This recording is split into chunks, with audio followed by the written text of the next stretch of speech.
apareció ese documento y he sido el más interesado en que se estudie a fondo y no he entendido por qué nunca prosperó la investigación sobre ese tema. Pero quiero decir que hay un documento en el que se menciona nombres y cifras, pero lo único que aparece con nombre propio es el señor Maiman con una cuenta corriente en Inglaterra concreta, pero no en el caso de los otros señores que lamentablemente ha muerto el ministro Juan Sarmiento. Pero creo que la comisión haría bien en mantener la investigación y tomar contactos para continuar esto. Estoy de acuerdo en que se sancione cualquier cosa que hubiera ocurrido.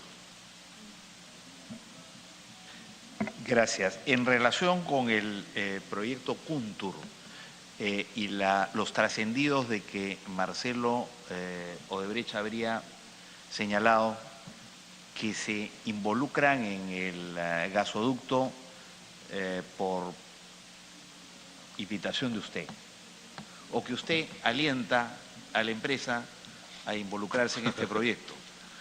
Y usted ha dicho que no recuerda bien, digamos, que quizá ha comentado en el Consejo de Ministros en algún momento, pero que no recuerda esto. Y mencionaba a la presidenta que en realidad desde el inicio del proyecto, que se presenta, digamos, a consideración de las autoridades en marzo del 2008, se acepta en julio, y en agosto, ya he compartido una fotocopia a la Secretaría Técnica de la Comisión con nosotros, en agosto del 2008, la empresa Kuntur suscribe un convenio con Odebrecht para que Odebrecht se haga cargo en exclusividad de la construcción del proyecto, que nunca se hace cargo. 3 años después, en abril del 2011, Odebrecht compra el 51% y un año después compra el 100%.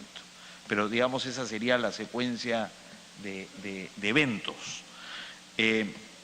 Y sobre eso no sé si usted tendría algo que comentar, si recuerda ahora mejor su participación en esto, su invitación a Odebrecht a que adoptara un rol más activo en este proyecto. No, quiero decir que yo vengo de enterarme de este acuerdo entre privados, que seguramente la comisión con sus mayores capacidades ha tenido a la vista, de que cuando la empresa Kuntur original americana, norteamericana, obtiene la concesión privada bajo su cuenta y riesgo de hacer un gasoducto de 1.085 kilómetros por 1.500 millones de dólares, hubiera tomado contacto con una constructora para que le hiciera la obra, porque el gasoducto, como es comprensible, tiene que tener un trazo en su mayor parte horizontal para no gastar en bombeo. Entonces es posible que haya hecho eso, yo vengo de enterarme de eso, pero es un acuerdo entre privados, totalmente entre privados. El Estado ahí no tenía nada que hacer y ojalá la empresa Kuntur, dueña de la concesión, hubiera tenido los recursos para pagarle a Odebrecht, en este caso, la construcción del gasoducto, tendríamos un gasoducto. Como dije,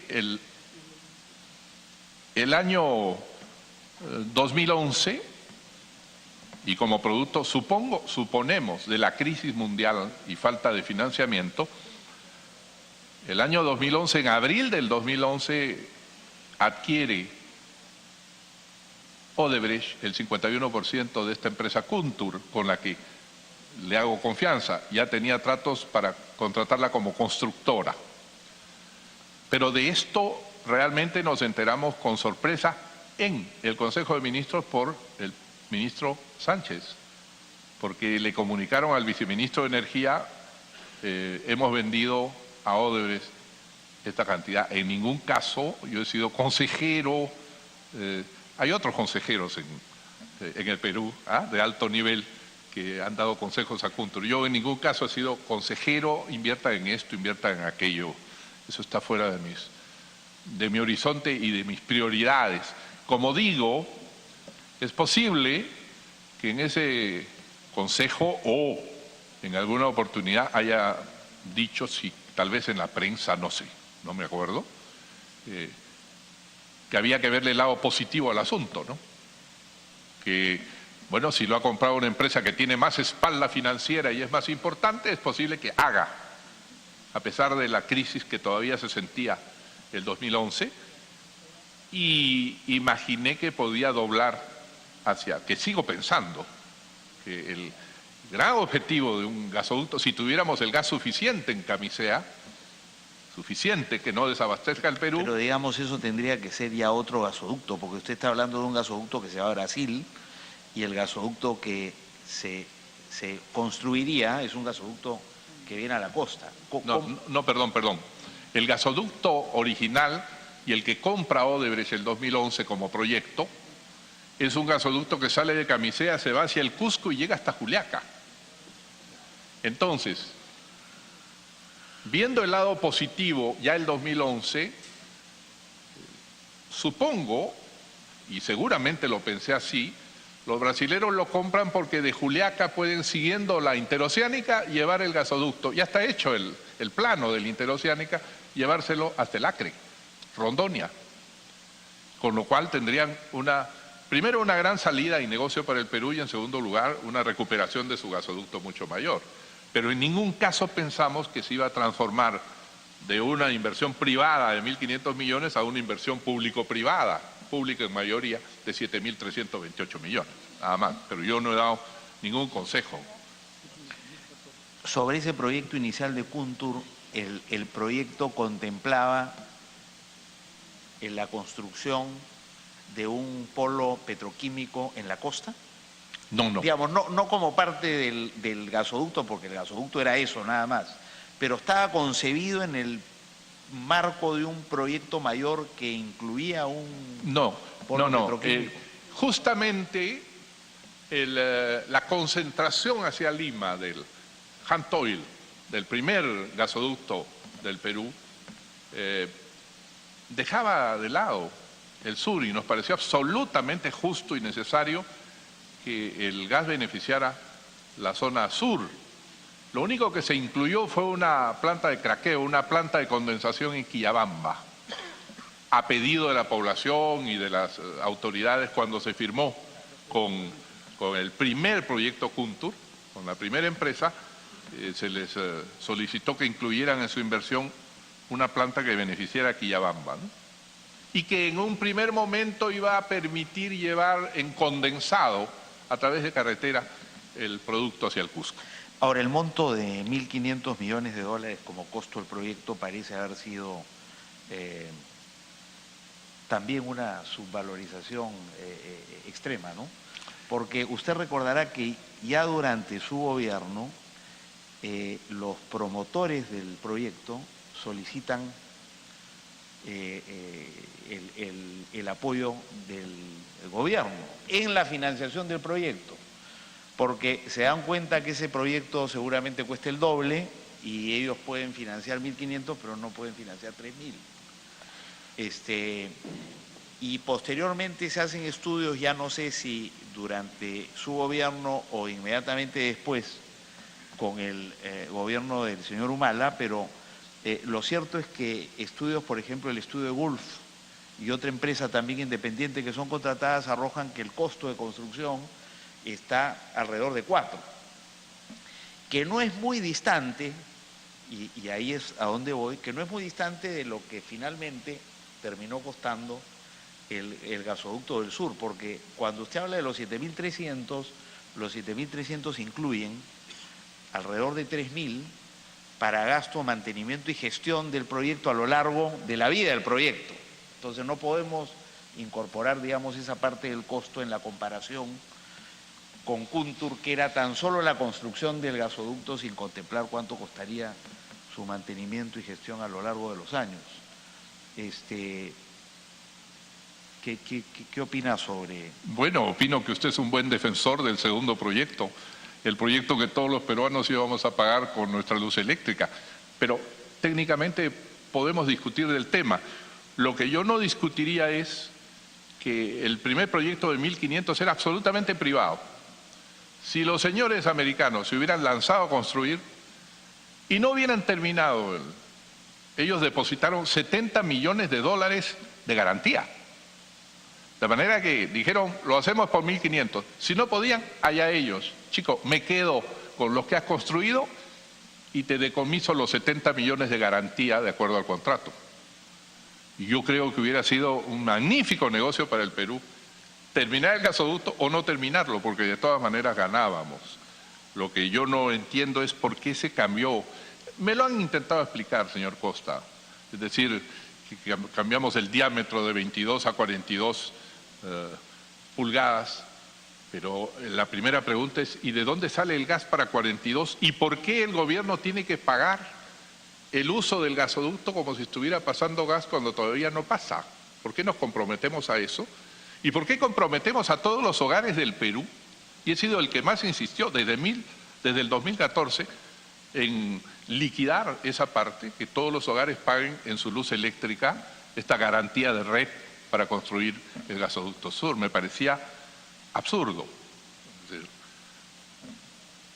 Mucho mejor era el primer proyecto. Ahora, ya ustedes investigarán qué pasó con el segundo. Yo no soy defensor del segundo proyecto, pero lo que digo... Evitamos el diálogo congresista, sí, Costa, a través por de la favor. presidencia. Lo que digo es que el primer proyecto no costaba 1.500. Tan no costaba que no se pudo hacer porque el Estado se negó a otorgar el financiamiento de 1.500 millones adicionales para poder hacerlo. Interrupción, señor En realidad, siendo un proyecto menor, digamos, en su magnitud que el proyecto posterior, ¿no?, que además contemplaba la interconexión de los dos gasoductos a la costa, con este concepto de la seguridad energética en caso de que fallara uno. O sea, el segundo era un tubo más sofisticado. Congresista que el Costa, primero. una interrupción le solicita congresista Mulder. Congresista Mulder. Presidenta, yo creo que hay unas reglas de comportamiento en toda comisión y el congresista Costa fue el primero en preguntar, usted le dio la palabra, preguntó holgadamente, todos los demás congresistas hemos esperado a nuestro turno, usted dispuso y el congresista Costa no se opuso a que interrumpiéramos, algunos seguramente se han ido a bañar, se han ido a almorzar, se han ido a tomar su siestecita y después regresan y otra vez quieren hacer una recatafila de preguntas, con la diferencia de que en este caso ya nos tenemos que comer la opinión del congresista Costa y no está haciendo preguntas. Entonces, para escuchar al congresista Costa emitir su opinión sobre un tema, yo la verdad, Presidenta, avíseme, porque si no me voy a comer yo mi lonchecito en ese momento, pues no me interesa. Pero si el congresista Costa lo que quiere es alargar esto para que lo escuchemos, yo le pediría que usted le diga que hay procedimientos, pues si los procedimientos están en que hay una lista de oradores y esa lista de oradores se respeta, Presidenta. Congresista Costa. Estoy en el uso de la palabra y creo que tengo derecho a hacer las preguntas que considere necesario. Correcto, Lamento que mi colega Mulder no considere entretenidas mis preguntas o que esté cansado, pero ese no es problema mío. Pero en todo caso voy a terminar, no se preocupen, ya estoy terminando. Y quería terminar preguntándole por el señor Atala, que es otro funcionario de segundo o tercer nivel de su administración involucrado en hechos de corrupción. Y usted había mencionado brevemente que con él, a diferencia con el señor Nava, con quien tenía una relación laboral, con él tenía una relación social, pero no se explayó más sobre el tema. No sé si nos puede ilustrar. Bueno, una relación con el social señor significa Atala. coincidir con una persona, a veces en alguna reunión, saludarlo, mayor relación espiritual de compadrazgo, esas cosas no tengo, pero el señor Atala, que fue propuesto por FONAFE, ha hecho una explicación sobre esta relación con Odebrecht. Y yo espero que ante la Fiscalía y en la investigación demuestre que es verdad lo que él dice, porque no veo ninguna posibilidad en Petroperú de tener una relación previa a su nombramiento el año 2008 por FONAFE, de de una relación con Odebrecht, pero espero que las investigaciones conduzcan a buen camino. No he vuelto a tener un contacto con él. Muy bien, muchas gracias. Gracias. Gracias, presidenta. Gracias, congresista Costa. Finalmente, señor García, ¿quién era el dueño de Kuntur? Usted nos ha hablado de dueños norteamericanos. ¿Los puede identificar, por favor? No, perdone, solamente conozco la empresa y alguna vez en la inauguración, perdón, en la suscripción del contrato en Sacsayhuamán conocí a la persona que firmaba en nombre de ellos, pero no más. Para eso es el ministro Juan Valdivia, que debe haber tratado ese tema en profundidad, ¿no? De lo que recuerda, ¿eran solamente norteamericanos? La pregunta era que el capital era norteamericano, sí, en efecto. ¿Puede haber sido una offshore? ¿Una offshore No lo llamada sé, no lo Pipeline? No lo sé, No lo perdone recuerda. usted, ¿no? ¿Conoce al señor Raimundo Nonato Trindade Serra? No, el nombre me suena por todo lo que se ha hablado en este año, pero no lo conozco. Que yo sepa, no lo conozco. ¿Su entorno familiar inmediato, sus hijos, su esposa, han contratado con las empresas del grupo Odebrecht? Jamás. Quiero informarle que mi entorno familiar es absolutamente y por decisión política. Mi hermano, Carlos, jamás entró en Palacio de Gobierno por decisión política, porque sé cómo persiguen a los parientes.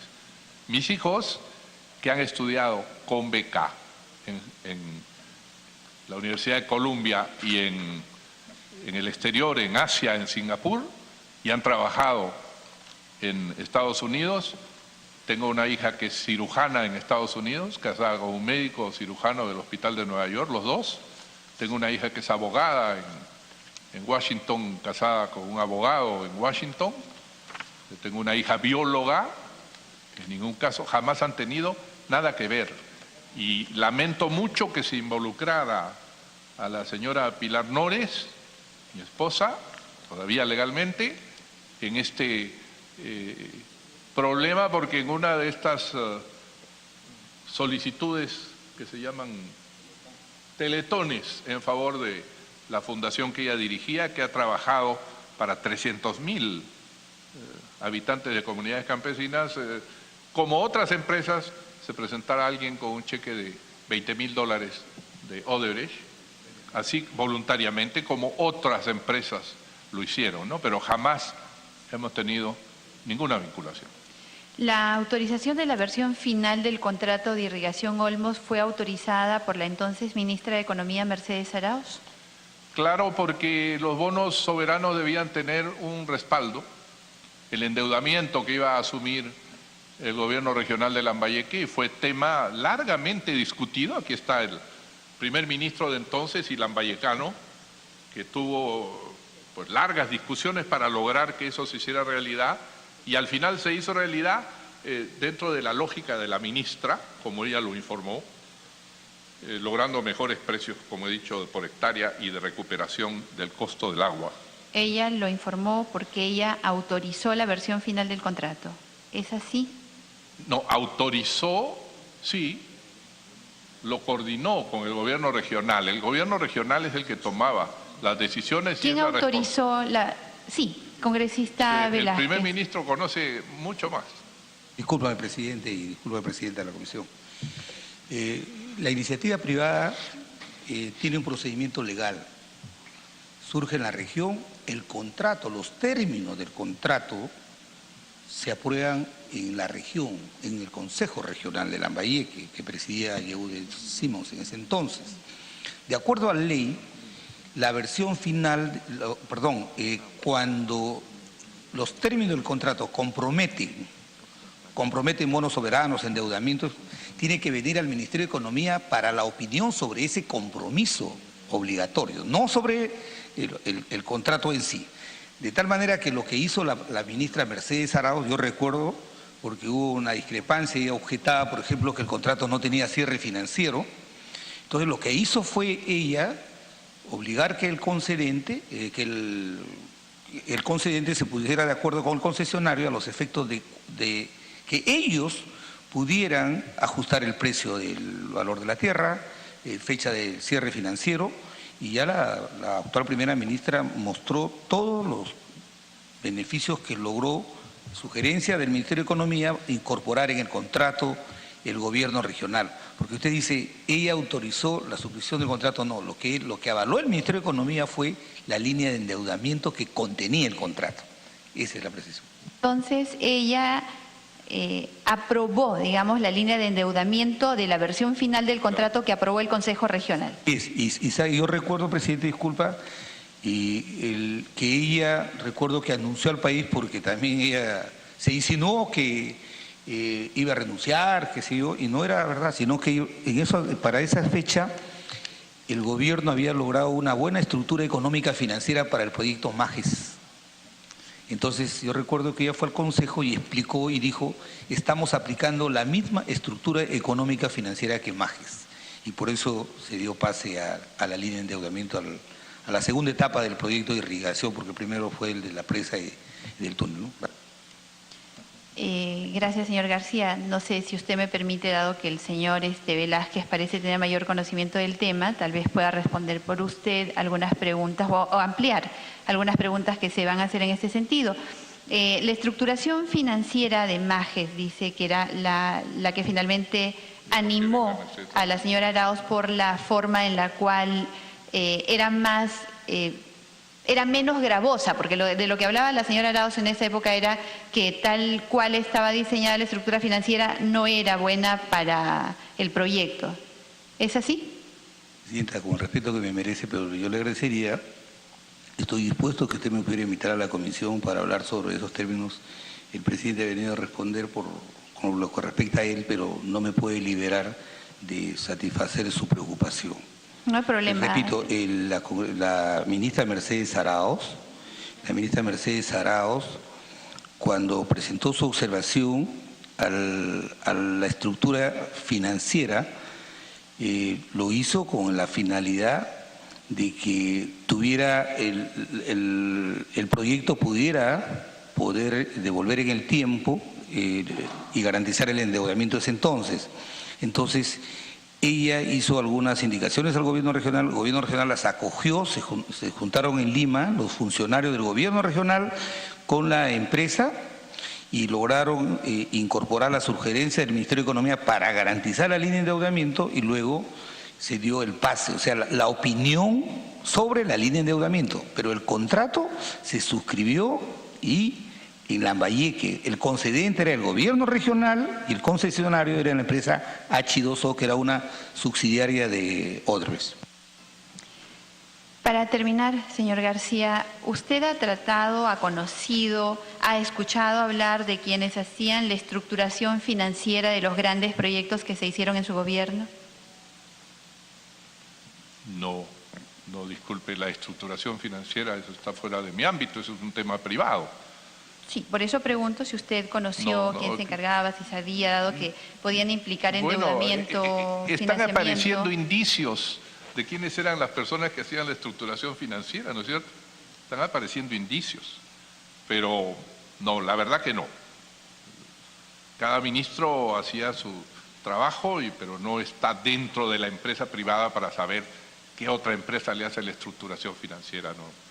Sí, era la pregunta en realidad, porque ya que estamos tratando del proyecto H2 Olmos y se conoce quién hizo la estructuración financiera por declaración propia del actual presidente de la República, de pronto preguntarle si quizá usted trató con el actual presidente de la República algún tema relacionado con los proyectos que se realizaron en su gobierno. No parece que para ese momento el actual presidente de la República también ya había perdido la memoria de eso, ¿no? Espero que en este tiempo la va a recuperar. ¿Algo más que añadir a esta comisión, No, señor le García? agradezco mucho, señora presidenta, agradezco mucho el ánimo y el talante de los señores congresistas y espero haber contribuido de alguna manera a cerrar el círculo que mencionaba alguno de los integrantes de la comisión. Es mi obligación, soy ciudadano, sin ningún privilegio, no exijo ningún honor, vengo a responder porque creo que todos como sugería algún señor, dentro o fuera de prisión, tienen que venir, todos, tienen que responder, porque es la mejor manera de salir de este escándalo atroz que le ha quitado a nuestro país no solamente ilusión, fe, sino que está paralizando poco a poco algunos sectores de la economía. Le agradezco mucho el haberme escuchado. Muchas gracias. Se agradece la presencia del invitado, el señor Alan Gabriel Ludwig García Pérez, y se lo invita a retirar de la sala de sesión cuando lo considere pertinente. Suspende brevemente la sesión para que se retire el invitado.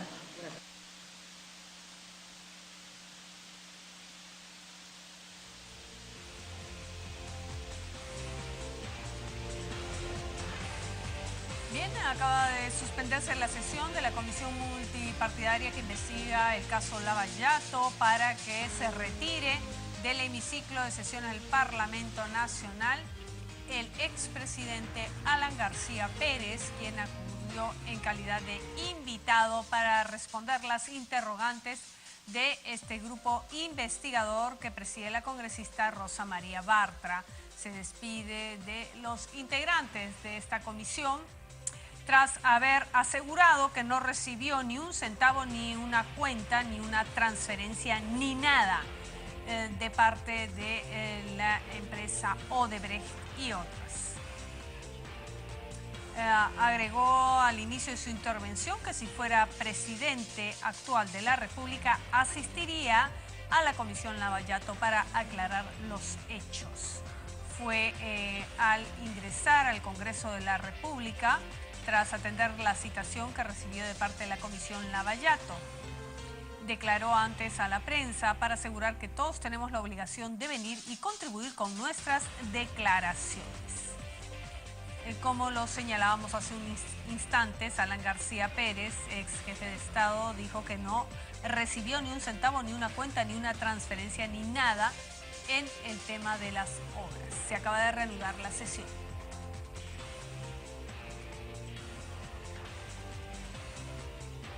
No escucho. Que pueda responderlas. Siendo que nosotros habíamos apoyado el acuerdo que tomó la comisión en la opinión consultiva 01-2017 de la Comisión de Constitución, que concluye que es deber del presidente de la República comparecer al llamado de las comisiones del Congreso de la República.